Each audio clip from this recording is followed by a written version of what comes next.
Hello बच्चों, let's see this question. If alpha comma beta belong to capital R are such that 1 minus 2 iota, here iota square equal to minus 1 is a root of z square plus alpha z plus beta equal to 0, then alpha minus beta is equal to. Clear. देखिए यहाँ अगर हम बात करें तो alpha comma beta जो है हमारे पास वो कैपिटल आर मतलब रियल नंबर के सेट से बिलोंग कर रहा है. साथ में 1 माइनस 2 आयोटा जो हमारे पास है, जो गिवन हमारे पास क्वाड्रेटिक इक्वेशन है Z square plus alpha Z plus beta equal to 0. इस क्वाड्रेटिक इक्वेशन का एक रूट है हमारे पास 1 minus 2 iota. Clear. 1 minus 2 iota जो है हमारे पास कॉम्प्लेक्स रूट है और कॉम्प्लेक्स रूट जो है हमेशा कॉन्जुगेट फॉर्म में होते हैं. तो इसका मतलब इसका जो सेकंड रूट हमारे पास होगा वो होगा 1 प्लस 2 आयोटा. 1 माइनस 2 आयोटा का जो कॉन्जुगेट हमारे पास होता है वो होता है 1 प्लस 2 आयोटा. तो जो गिवन क्वाड्रेटिक इक्वेशन है Z square plus alpha Z plus beta equal to 0, इसके रूट्स होगा 1 माइनस 2 आयोटा और 1 प्लस 2 आयोटा. क्लियर.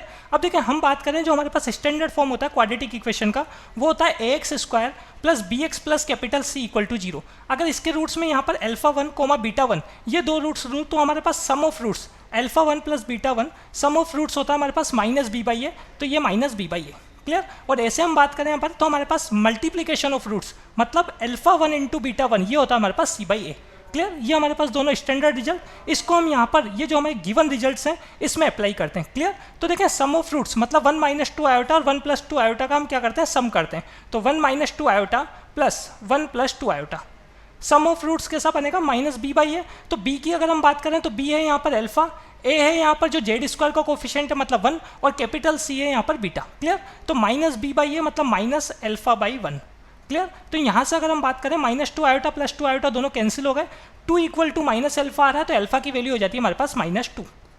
अब हम बात करते हैं इसके साथ मल्टीप्लीकेशन ऑफ रूट्स की. तो multiplication of roots 1 minus 2 iota और 1 प्लस 2 आयोटा ये होगा हमारे पास सी बाई ए. तो सी की वैल्यू कितना है, सी है हमारे पास यहाँ पर बीटा और ए की बात करें तो ए है 1. क्लियर. हम बात करें ए प्लस आयोटा बी इंटू ए माइनस आयोटा बी, ए स्क्वायर प्लस बी स्क्वायर हमारे पास होता है. तो 1 स्क्वायर प्लस 2 स्क्वायर ये हो गया हमारे पास 5. तो 1 स्क्वायर प्लस 2 स्क्वायर 5 हो गया, इसका मतलब बीटा की वैल्यू आ गई हमारे पास यहाँ पर 5. अब हमें जो फाइनली फाइंड करना था उस पर हम आ जाते हैं. तो हमें फाइंड करना था अल्फा माइनस बीटा. क्लियर. तो अल्फा माइनस बीटा कितना बनेगा, देखें माइनस 2 माइनस 5 तो ये हो गया हमारे पास यहाँ पर माइनस 7. तो final answer is option number A. Best of luck.